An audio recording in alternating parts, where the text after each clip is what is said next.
சிசியா ஐயா சாமி பாட்டு மங்களம் உண்டாக. அவர்தான் சீசியான்னாரு. ஏய், நான் பாட்டு சிசியான்னு சொல்லல, வேற என்ன? சிசியா. ஓ சீசியா. ஆமா. இல்ல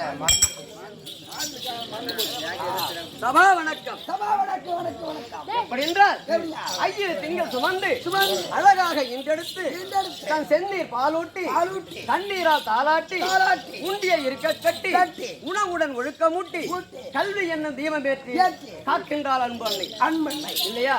உறவு என்று பார்த்தால் பார்த்தால் அண்ணன் தம்பி உறவு இருக்கிறது, இருக்குது தாய் தந்தை உறவு இருக்கிறது. இருக்குது. ஆனா இந்த தொப்புள் கொடி உறவாக இருக்கக்கூடிய ஆமா. தாய் உறவுக்கு நிகராகுமா? ஓ எல்லாம் முடியாதுங்க. 10 மாதம் தன் கருவறையில் இனம் கொடுத்து ஆமா. இந்த பொய்யான உலகத்தை கொண்டு வந்தாலே ஈ கிடைக்கும் எறும்பு கிடைக்கும் என்று ஆமா. தான் உண்ணக்கூடிய உணவோடு கொடுத்து ஒழுக்கத்தையும் கொடுத்து ஆமா. தன்னுடைய ரத்தத்தை பாராக கொடுத்து கொடுத்து வளர்த்தெடுக்கின்றாலே ஆமா. அந்த அன்னைக்கு நிகராக இருக்கின்றதா? எதுவுமே கிடையாதுங்க. அப்படி இருக்க என்னை 10 மாதம் சுமந்து இந்த பொய்யான உலகத்திற்கு கொண்டு வந்து இந்த சாத்தனூர் கிராமத்திலே என்ன நடிக்க செய்த எனது அன்பு தந்தையாருக்கும் தாயாருக்கும் ஒரு கோடி வணக்கம். ஒரு வாடி வணக்கம்.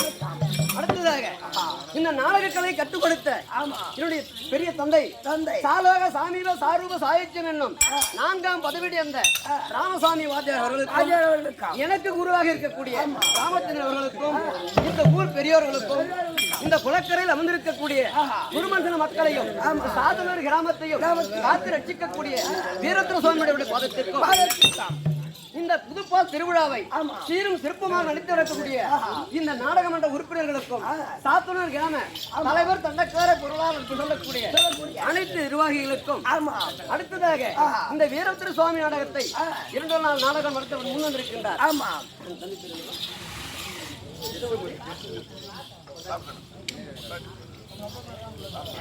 அதாவது கிருஷ்ணமூர்த்தி என்று சொல்லக்கூடிய அன்பர் திருமணம் செய்து சில ஆண்டு காலமாக புத்திர பாக்கியம் இல்லை. அப்படி என்று நமது குலதெய்வத்தை பிரார்த்தனை செய்து கொண்டு அப்படி செய்த காரணத்தினாலே அந்த எல்லாம் வல்ல எம்பெருமானாக விளங்கக்கூடிய சிவபெருமானின் அம்சமாக விளங்கக்கூடிய வீரபத்திர சுவாமியானவர் அவருக்கு ஒரு புத்திர பாகத்தை கொடுக்க அந்த அவர் பிரார்த்தனை பிரகாரம் 2 நாள் நாடகம் வைத்திருக்கின்றார்.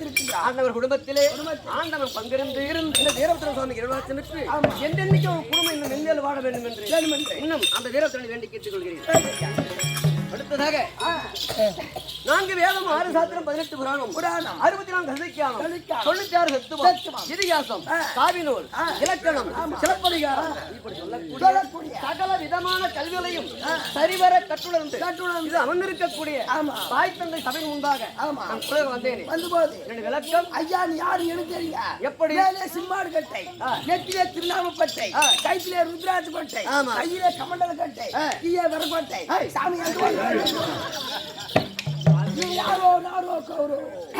எப்படி என்றால் நானோர் பரதேசி இன்னும் நாடெல்லாம் சுற்றி வந்தேன் வயதாச்சு தாயார் தட்டுவாணி என் தாத்தாவின் மனைவியோ குடிசைக்காரி இல்லையா? குடிசைக்காரி இல்ல. எப்படி என்றால் இந்த பெண்கள் குலம் தாய் குலம் இருக்கிறது அவங்களுக்கு ஓய்வென்றே கிடையாது. அதிகாலையில் எழுந்து சாணம் தெளித்து தரை மெழுகி பூஜை அறையிலே குத்துவிளக்கேற்றி வீட்டை சுத்தம் செய்கின்ற நேரத்தில் அந்த வீட்டில் யார் குடும்பம் குடியிருக்கின்றார்கள்? யாரு? குடிசைக்கு அரசி. ஓ குடிசைக்கு அரசி. ஆமா. என் தாயார் தட்டுவாணி தாத்தாவின் மனைவிய குடிசைக்காரி. ஓ என் தாத்தா யாரு? தாத்தா ஸ்ரீமன் நாராயணமூர்த்தி. நாராயணமூர்த்தி தேவி யாரு? மகாலட்சுமி. அப்படி இந்த பெண்கள் தலைமேறிக்கு வீடு வாசல் சுத்தம் செய்து குத்து விளக்கு ஏற்றி அந்த சமயத்தில் அந்த குடும்பத்திலே மகாலட்சுமி குடும்பம் இருக்கின்றார். குடிசைக்கு அரசி. அதனால குடிசைக்கு அரசி. குடிசைக்காரி சொல்லுவாங்க. அப்படி கிடையாது.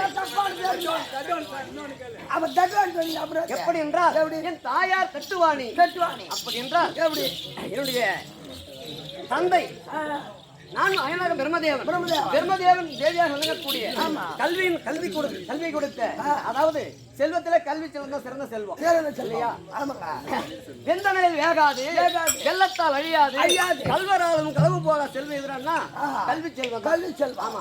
காசு பணம் அழிஞ்சிடும், பொன்பொருள் அழிஞ்சிடும், ராணி பூமி எப்படி தவறி போயிடும், மொத்தம் போயிடும். ஆனா கல்வி செல்வம் இருக்கிறது அழியாத செல்வம் கல்வி செல்வம். ஆமா சொல்லுவாங்க. இப்ப என் பெருப்பா பேர் ஏன் சொல்றேன்? அவர் சென்று பார்க்கணும் பல காலம் நாடக ஆசிரியர். ஏன் இப்ப சொல்றோம் அவன் நம்ம கத்து கொடுத்த கல்வியினால இன்னைக்கு அவனுடைய பேரை சொல்ல வேண்டிய அப்படி இருக்க அந்த கல்வியை கொடுக்கக்கூடியவள் கலைவாணி என்னுடைய தாயார் ஆமா தவிரவ இப்ப தாத்தா பேரை சொல்லிட்டேன் பாட்டி பேரை சொல்லிட்டேன் அப்பா பேரு அம்மா பேரை சொல்லிட்டேன் இன்னும் விளக்கமா சொல்லிட்டு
எந்தவனுக்கு மகனாக பிறந்து அப்படி பிறந்த சமயத்தில் இந்த இசை இருக்கிறத இசைக்கருவிகள் அதை மீட்டுவதிலே ஆர்வம் உள்ளவனாக இருந்தேன்.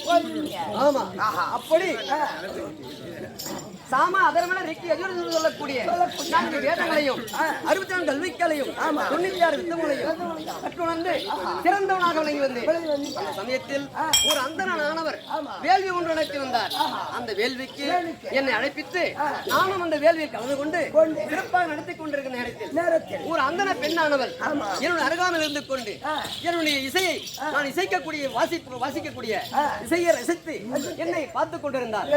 நானும் அவளை நோக்க அவளும் என்னை நோக்க இருவரும் ஒருவர் கண்ணாலே காதல் ரெண்டு பேரும் காதலி வந்துச்சு. ஆமா காதல் இல்ல காதல் வந்து விட்டது. அப்படி வந்த சமயத்தில் இருவரும் அந்த இடத்திலே புணர்ந்து விட்டோம். அப்படி இருக்கின்ற சமயத்தில் அந்த அந்தணனானவன் இவ்வளவு செலவுகளை செய்து நம் பெற்றோருக்கு ஈமச்சடங்குகளை செய்யலாம் என்று செய்கின்ற சமயத்தில் இவன் இப்படி செய்து விட்டானே என்று எனக்கு சாபம் கொடுத்து விட்டான். எப்படி என்றால் நீ மாடினாக பிறக்க கடவுள் அப்படி என்று சாபம் கொடுத்து விட்டான். அப்படி மாடினராக பிறந்த சமயத்தில் என்னுடைய தந்தையானவர் அவர் மரணமடைந்து விட்டார். ஆமா அந்த சமயத்தில் என்னுடைய தாயாருடைய அரவணையில் நான் வளர்ந்து வந்தேன். அப்படி வளர்ந்து வருகின்ற நாளையில் அந்த ஆழ்வார்கள் இருக்கின்றார்களே அவர்கள் எல்லாம் கால்நடையாக பாதசாரியாக கிராமமாக சென்று விஷ்ணு புராணங்களையும் இதிகாசங்களையும் ஓதிக்கொண்டு வந்தார்கள். அந்த சமயத்தில் அவர்களுக்கு என்னுடைய தாயார் பணிவிடை செய்து கொண்டார். ஆமா நான் சின்னஞ்சிறு பிள்ளை என்னை அழைத்துக் கொண்டு விளையாட செய்துவிட்டு என் தாயார் அவர்களுக்கு பணிவிடை செய்திருப்பார்கள். அந்த சமயத்தில் அவர்கள் பாடக்கூடிய அந்த இதிகாச புராணங்களையும் நானும் கற்றுக்கொண்டு நானும் அதில் ஈடுபாடு உடையவனாக இருந்தேன்.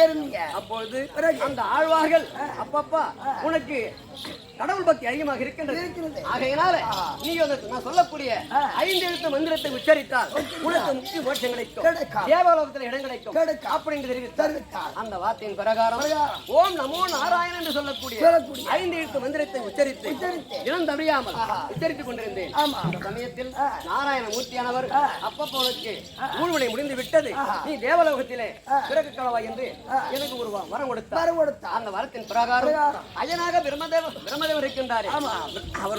அவருக்கு நான் மகனாக பிறந்து எனக்கு நாரதன் என்ற பெயர் அன்னைக்கு என்னுடைய தந்தை வைத்தார். ஆமா என்னுடைய பெயர் நாரதன்.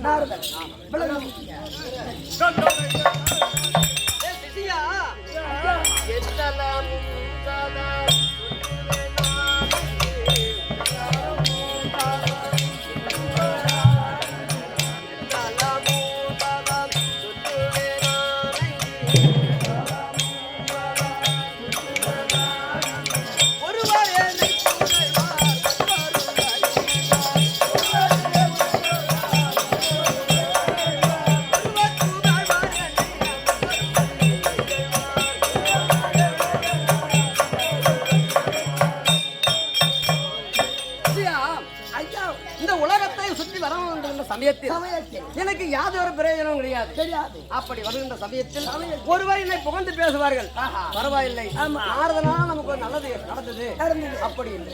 ஆனா மற்றொருவர் இவன் கலகக்காரன், குண்டுளி நாரதன், நம்முடைய குடும்பத்துக்கு தீங்கு செய்து விட்டான் இகழ்ந்தும் பேசுவார்கள். ஆமா, அப்படி இருக்க அதன் தவிர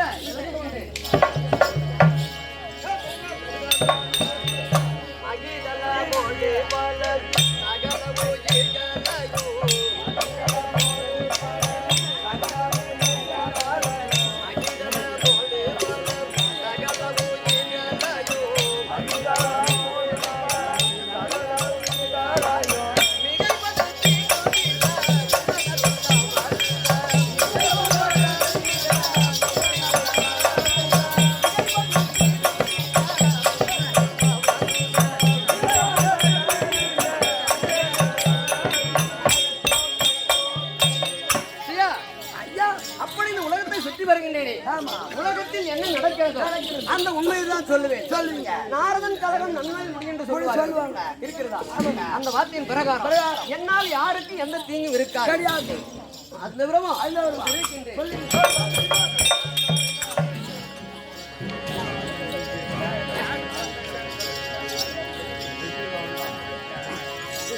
ஐயா, நானோ வந்து வெகு நேரம் ஆயிட்டபடியினால், அதாவது அயனாகிய பிரம்மதேவனுக்கு வலது கால் பெருவிரலிலும் இடது கால் பெருவிரலிலும் உட்புணமாகவீங்க தச்சகன் என்று சொல்லக்கூடிய சகோதரனுக்கு தரணி என்று சொல்லு ஒரு மனைவி பெண்ணை திருமணம் செய்து 1000 ஆண் பிள்ளைகளை பெற்றான். அந்த 1000 ஆண் பிள்ளைகளும் தவம் செய்து முக்தி மோட்சம் அடைந்து விட்டது. அது எப்படி என்றால் அந்த பிள்ளைகளுக்கு தந்தை சொல்லக்கூடிய வார்த்தை எப்படி என்றால், 1000 பிள்ளைகள் இருக்கின்றது. இந்த பிள்ளைகளை கொண்டு சிவனை நினைத்து ஒரு தவம் செய்து அதன் பிறகு வரத்தை பெற்றார். பூலோகத்தை ஆண்டு விட்டோம், தேவலோகத்தை ஆள வேண்டும் அப்படி என்று பிள்ளைகளுக்கு சொல்லி அனுப்பினார். ஆனால் இந்த வார்த்தையை கேட்ட நாரதராமன், ஆமா நான் என்ன செய்தேன், இப்படியே விட்டு விட்டால் தேவலோகம் அழிந்துவிடும், இதற்கு ஒரு முடிவு கட்ட வேண்டும் அப்படி என்று அந்த பிள்ளைகளை சந்தித்து தந்தை சொல்லக்கூடிய வார்த்தையானது தவறானது. நீங்கள் 5 எழுத்து மந்திரத்தை உச்சரித்து ஓம் நமோ நாராயணம் என்று சொன்னால் எல்லாம் வல்ல இறைவனானவர் உங்களுக்கு முக்தி மோட்சத்தை கொடுப்பார் அப்படி என்று தெரிவிக்க அந்த பிள்ளைகளும் சொல்லக்கூடிய வார்த்தைகளை ஏற்று ஓம் நமோ நாராயண என்ற மந்திரத்தை தவறாமல் உச்சரித்து முக்தி மோட்சம் அடைந்து விட்டார்கள்.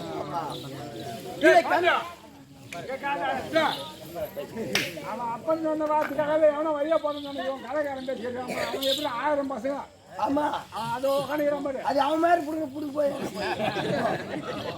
நீ சொல்லுங்க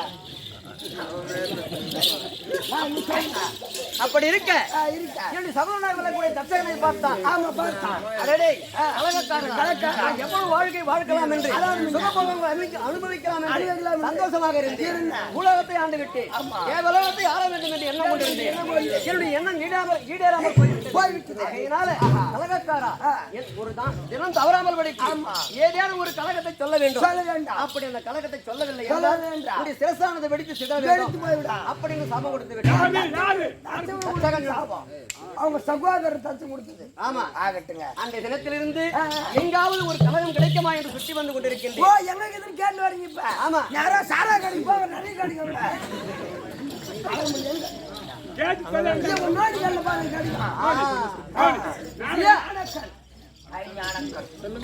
என்னுடைய ஞானக்கண்ணால் யோசித்து பார்க்கிறேன். பாருங்க. ஓம் கிரீம் கிரீம்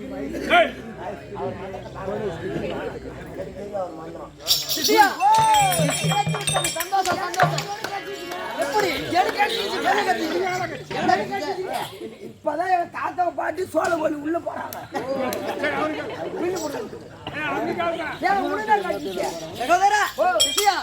எப்படி என்றால் லட்சகாபுரி பட்டணத்தில் சகோதரனாக விளங்கக்கூடிய லட்சகன் இன்னொரு பெருத்த யாகம் செய்கின்றார். அந்த இடத்தில் சென்றால் எதற்காக யாகம் செய்கிறார் எப்படி என்று ஒரு விளக்கம் தெரியும். அதை கொண்டு ஒரு களம் கிடைக்கும். எங்க போலாம்? நேரா போலாம். சாரா கடி போயிட்டு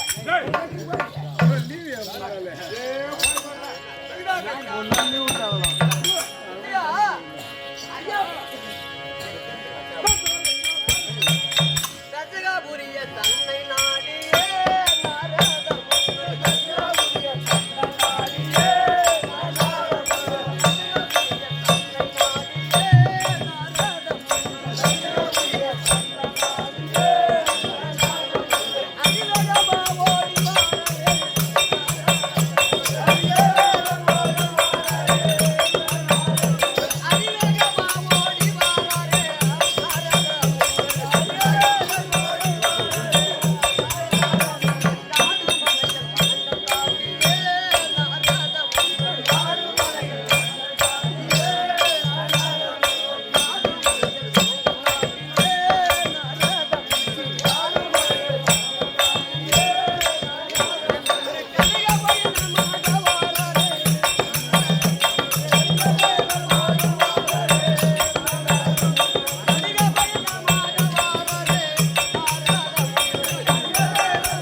சேர்ந்து வந்து விட்டோம். விட்டான். நீ என்ன செய்யற? நான் சொல்லு ஓடி ஓடி சென்று சென்று என்னுடைய தச்சரணத்தில் ஆமா உன்னுடைய சகோதரன் வந்திருக்கிறார் என்று ஆஹா. அறிக்கை சொல்லுவார். நான் சொல்லிட்டு வாங்க.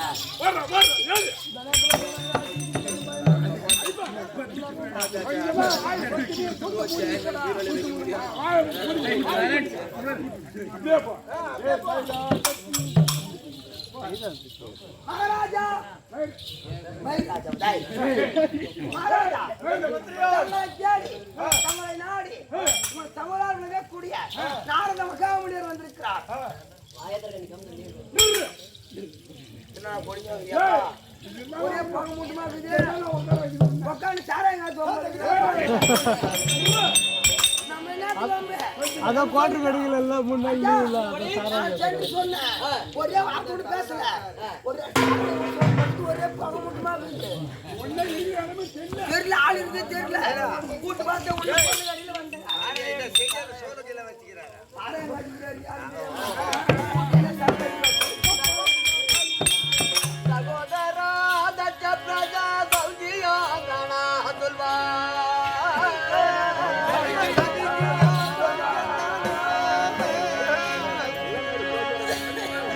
சகோதரா தச்ச பிரஜா சௌஜியா கணா துல்வா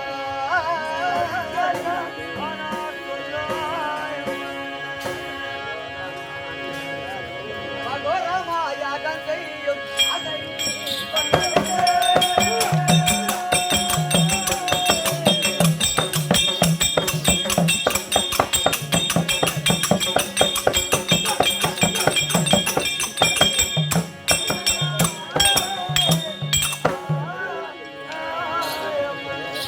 சகோதரா அகோலந்தோ அங்கை அவில்லை தானதை உரைத்தாயா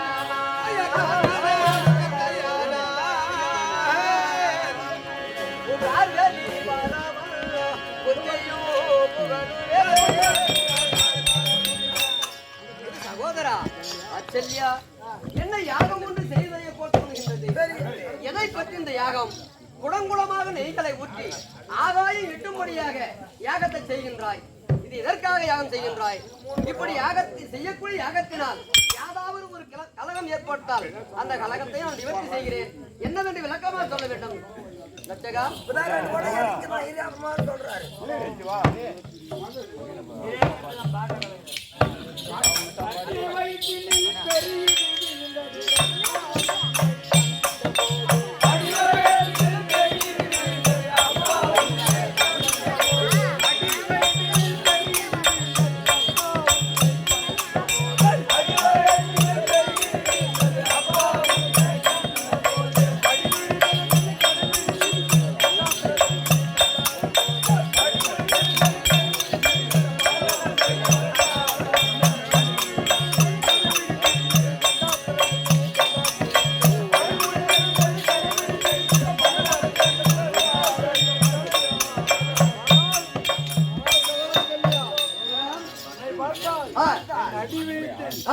பேரிடி விழுந்தது போல் இருக்கின்றது. அப்படியா? எப்படி விழுந்துமா? ஓடும் குண்டல சொல்லி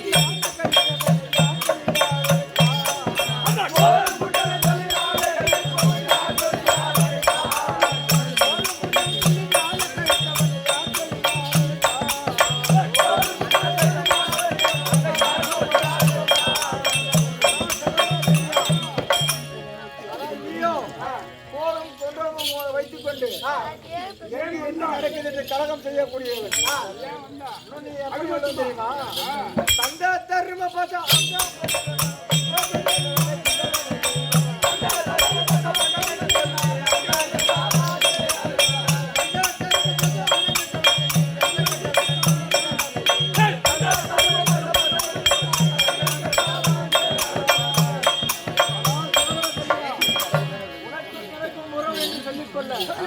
கால்படி கால் காசும் காபடி அரிசியும் நீ இறந்து விட்டால் ஈமை செய்ய சடங்கு அது மட்டும்தான் உனக்கு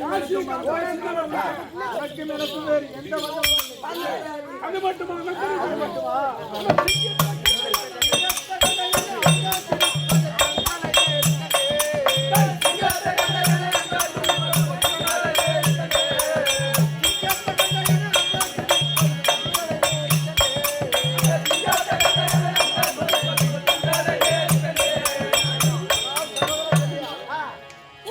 கட்டை அவ்வளவு பெரிய யானை கண்டதும் அந்த யானையாவது எப்படி பயந்து ஓடுகிறதோ அந்த அதேபோல் என்னை பார்த்தால் அவ்வளவு பயமாக எங்கு என்ன கலகம் செய்து விடுகிறது. இங்க எதுக்கு வந்து என் நாட்டை விட்டு வெளியே போவா வெளியே போ டைம் ஆகுது.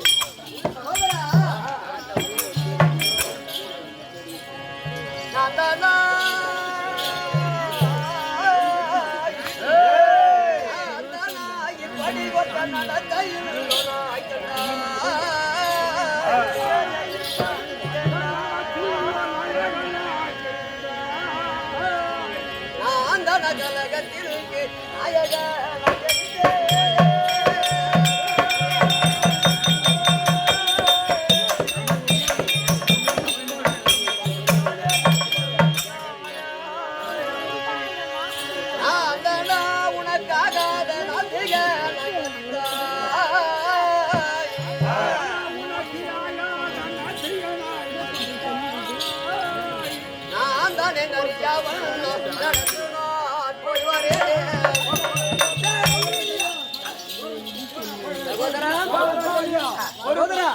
எப்படி தெரியுமா?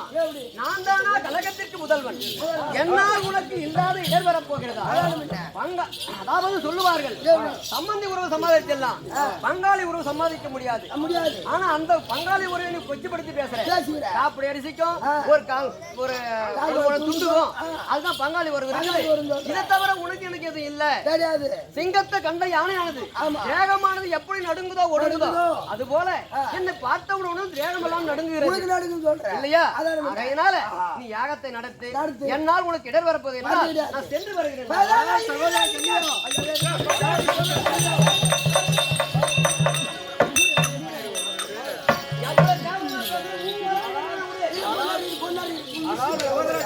எப்படி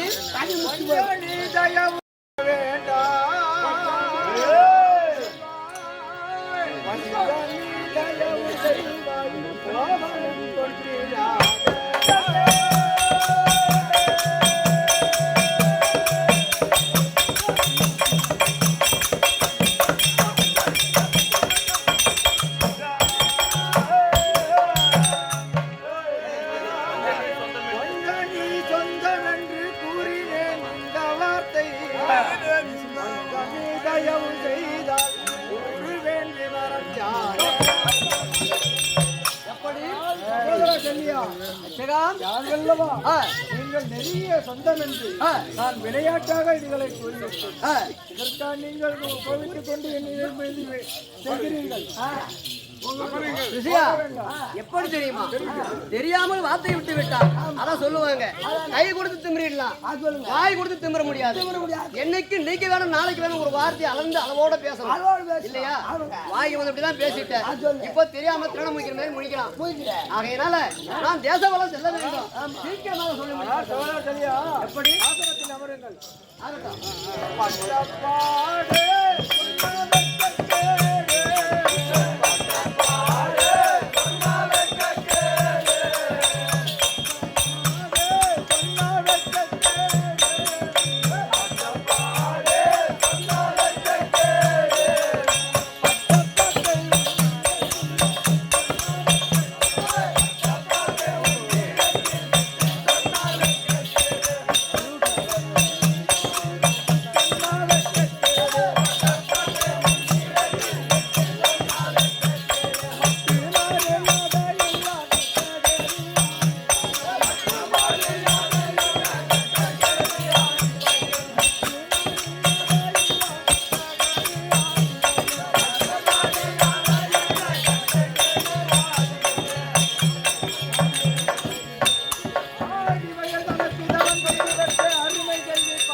கட்ட துணி ஏது, கழட்டி வைக்க நகை ஏது, வக்குமணி ரத்தினமும் கொக்குமணி ரத்தினமும் பாம்பு தோலியும் ஆபரணமாய் பூண்டு சுடுகாட்டிலாடும் சோதா பயலுக்கு நான் ஏதோ மதிகுறைந்து பெண்ணை கொடுத்து விட்டு ஈஸ்வரியை கொடுத்து விட்டு ஒரு காலத்தில் அவரை பார்த்து வர சென்ற போது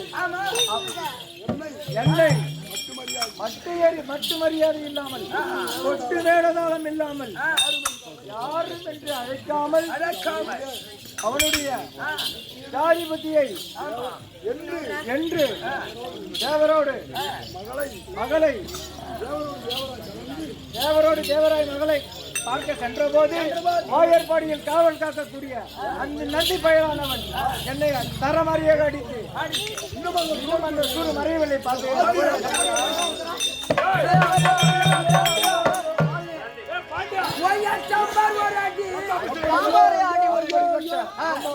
அகம்பாவம் பிடித்த ஆண்டிபலை ஒழிக்க நான் இந்த யாகம் செய்கிறேன். அது என்று வேறு சூழ்நிலை இதுதான் இது தவிர வேறு ஒன்றும் இல்லை. நீ எங்கே சொல்லுகிறாதே சகோதரா சொல்லியா?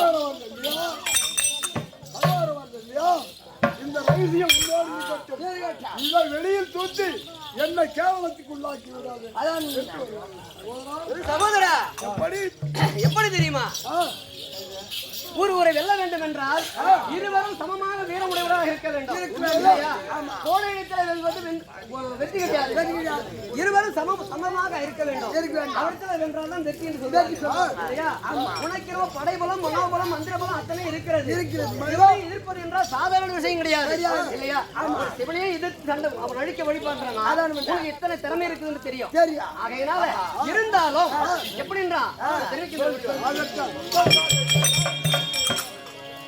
சகோதரா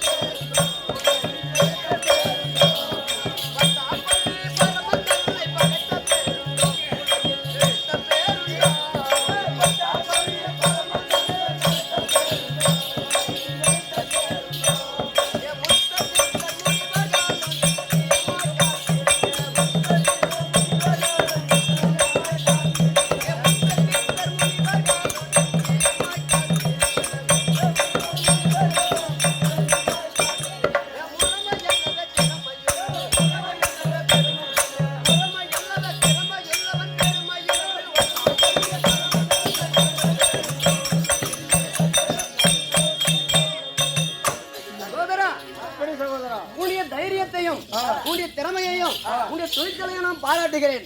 அதில் யாதொரு குறையும் கிடையாது.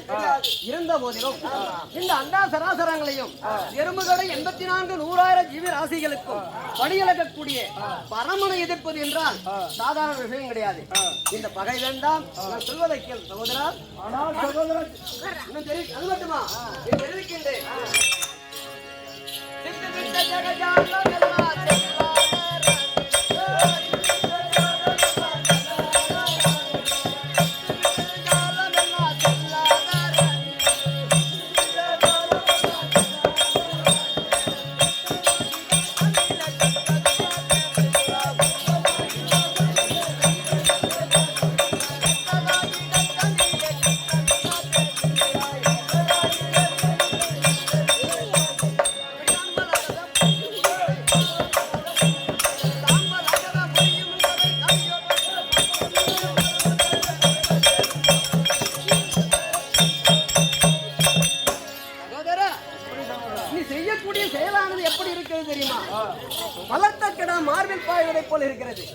ஒரு பெற்ற தாய் தந்தையை யாராவது ஒரு இடித்தால் அது இந்த உலகத்துக்கு நீதியாகுமா?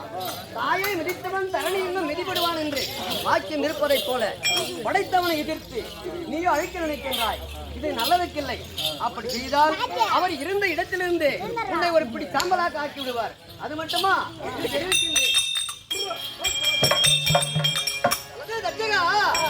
அவர் மனதில் இணைத்தால்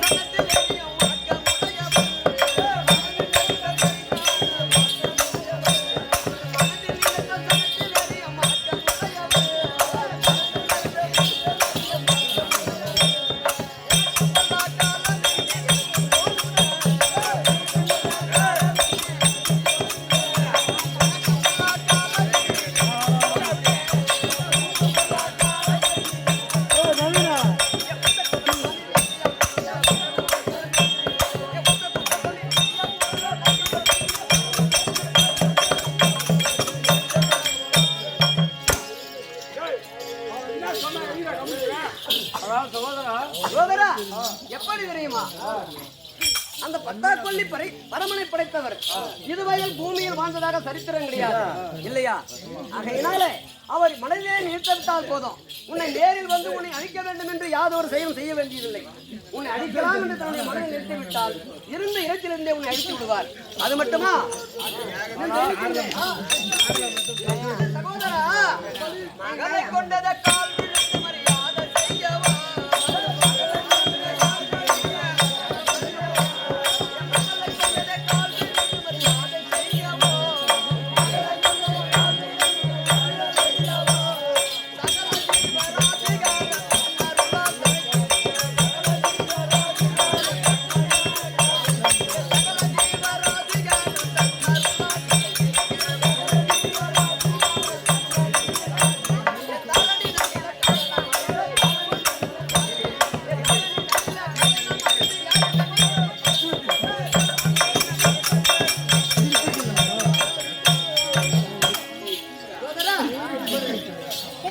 அதாவது உன்னுடைய மகனிடத்தில் சொல்லி தந்தையே நான் தவறு செய்து விட்டோம் என்று அப்படி மன்னிப்பு கேட்டால் இந்த ஏகத்தை நிறுத்திடுவாயா?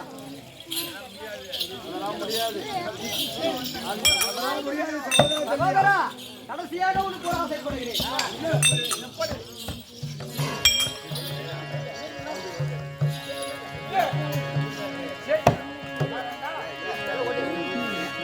சகோதரா, தன்னையே புகழும் கொள்கை தற்புகட்சி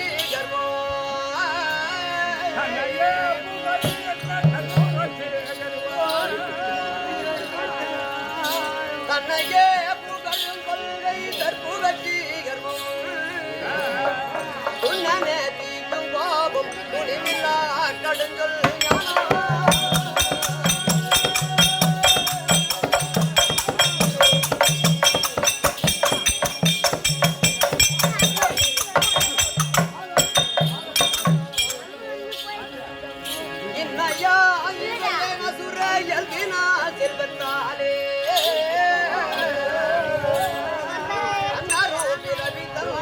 தகுமுறை குணங்காகும்.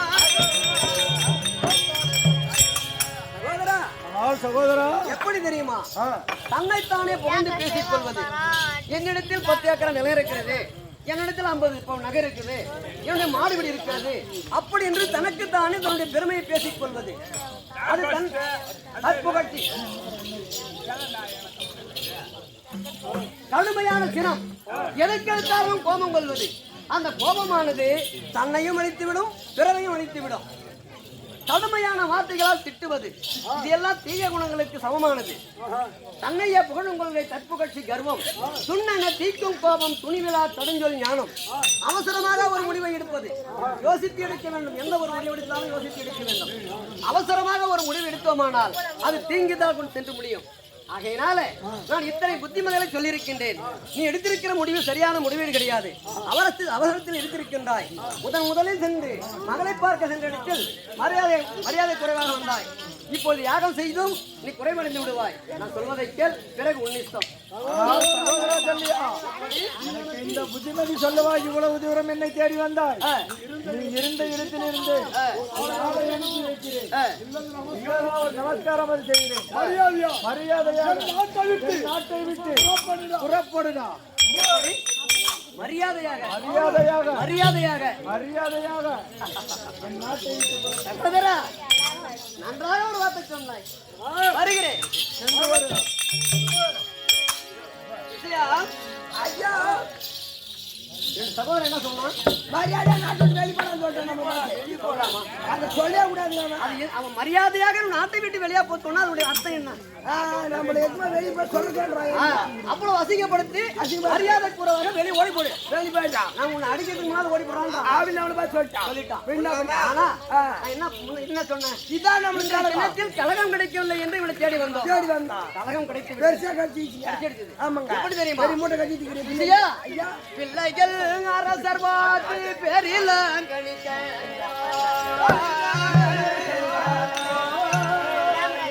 பிள்ளைகள் அரசர் பார்த்து பெரில கணிக்கையில்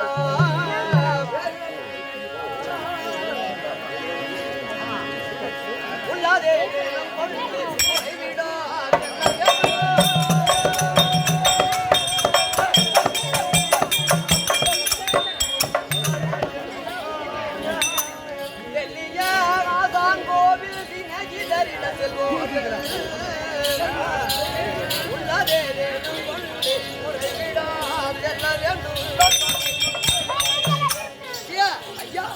தெரியுமா?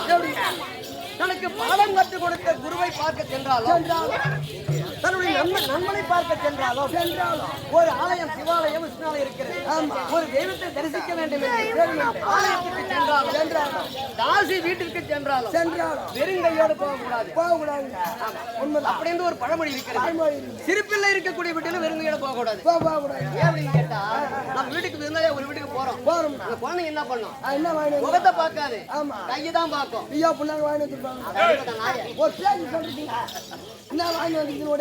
ஆமா, நம்ம தாத்தா வந்துக்கிறாங்க, பாட்டி வந்துக்கிறாங்க, சித்தப்பா பெரியப்பா வந்துக்கிறாங்க, என்ன கையதான் பார்க்கும். ஆமா, தாசி வீட்டுக்கு போனா பெருங்கையோட போக கூடாது. என்ன காசு எல்லாம் உள்ள சேர்க்க மாட்டான். ஆமா, வெளிதளி கதை முடிக்குவாங்க. அது போல ஒரு மன்னனை பார்க்கவே சென்றாலும் நம்ம கையில் இருக்கக்கூடிய பொண்ணோ பொருளோ ஒரு பரிசு பொருள் எடுத்து மன்னனை பார்க்க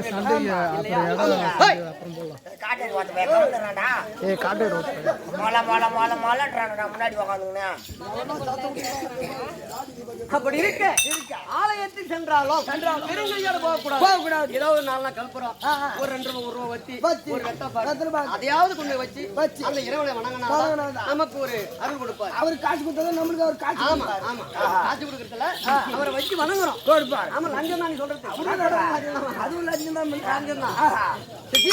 அப்படி இருக்க இந்தியுடைய தாத்தாவை பார்க்க போறோம். பெருங்கையோட போறவன கொஞ்சம் மன வருத்தமா இருந்துச்சு. இப்ப என்ன கட்டிருக்கீங்க? பெரிய மூட்டை கட்டிருக்கீங்க. அதனால இத கொண்டு முதல்ல தாத்தா கிட்ட சொல்லுங்க. தாத்தா எங்க இருக்கிறாரு?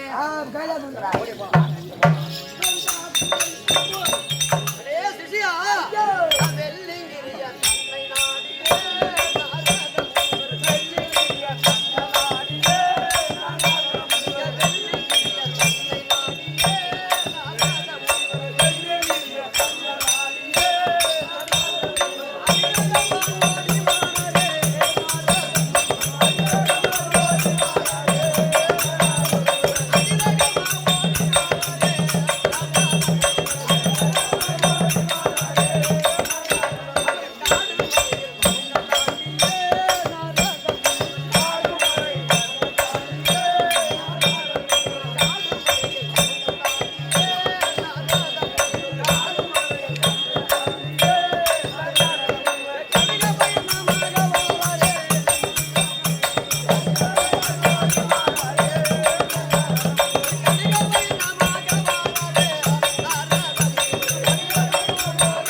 இப்போது நாம் கைலாயம் வந்து சேர்ந்து விட்டோம் இல்லையா? ஆகையினால என்ன செய்யற? ஓடோடி சென்று தாத்தாவை கண்டு சுவாமி பேரனா கலங்கக்கூடிய நாரதன் வந்திருக்கிறார், வரலாமா என்று கேட்டு வருங்க. ஐயா கைலாசம் ஐயா எப்படி தங்களை தேடி திருவிழாவும் சுற்றி வரக்கூடிய நாரத மகாமுனியர் தங்களை நோக்கி வந்திருக்கிறார். வர சொல்லு. ஐயா எப்ப எப்படிங்கிறாரு?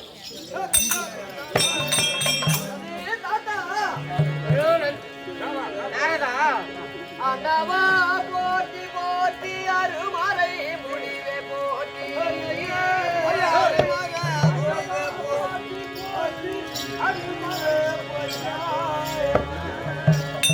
எல்லாம் எம்பிரானே.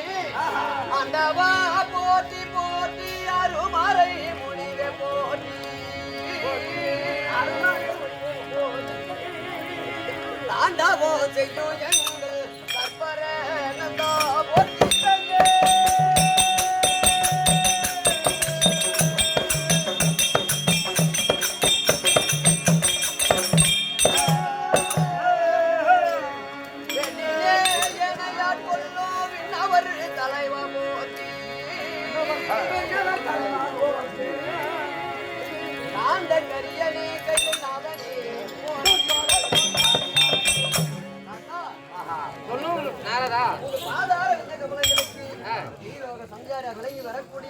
நாரதன் ஒரு பேரன் பாதத்திற்கு ஒரு கோடி வந்தனம் மங்களம் உண்டாகட்டும். எழுந்து நாரதா.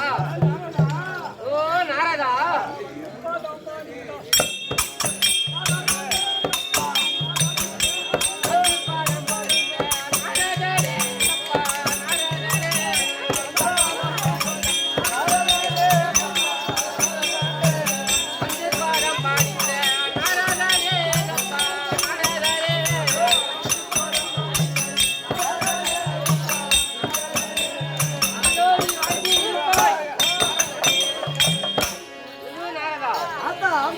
என்னுடைய பாதாரமிதத்தை ஆதாரமா சேவித்தபடியா என்றென்றைக்கும் கலகம் உன்னுடைய கலகமும் நீரோட வாயக்கடவுது. அவ்வாறே ஆகட்டும் தாத்தா. அதிரவும் எதற்காக வந்த எதற்காக வந்தை? என்னை தேடி எதற்காக வந்தை? என்ன காரணம்? தேசம் சுற்றி வருகிறேன். எந்தெந்த தேசத்துல ஏதாவது புதுமையான செய்தி இருக்கிறீங்களா என்று கேட்கிறேன். தாத்தா, எப்படி தெரியுமா? சங்கரா போற்றி போற்றி மறை முடிவே போற்றி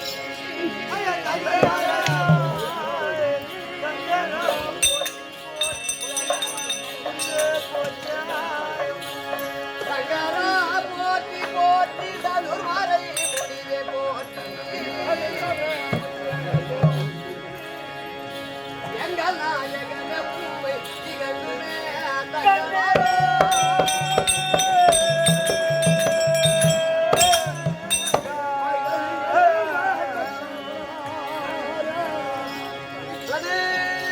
தாத்தா அங்கத்தை ஒழிப்பேன் என்று யாதனை செய்துவாரா தங்காதே இது வல்லாது நானந்தோ அறிகிறேன். தாத்தா, நாரதா. எப்படி தெரியுமா? அதாவது ஒரு மாமனாராக விலகக்கூடிய லட்சகன் ஆனவர் உங்களை ஒழிப்பதாக எண்ணி 1000 குடங்குடமாக நெய்களை ஊற்றி ஆகாயத்திற்கு முன் நிற்கும்படியாக யாகத்தை கொண்டு செய்து வருகிறார்.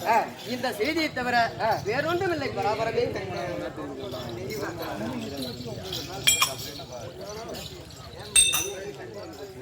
சரி, நான் பார்த்துக் கொள்கிறேன்.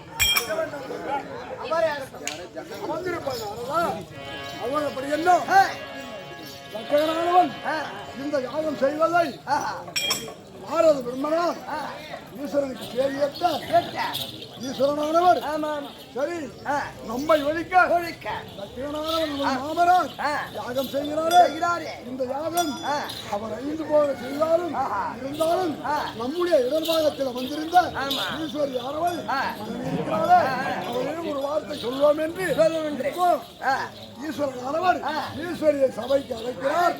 அன்னவளால் கதை தொடரும்.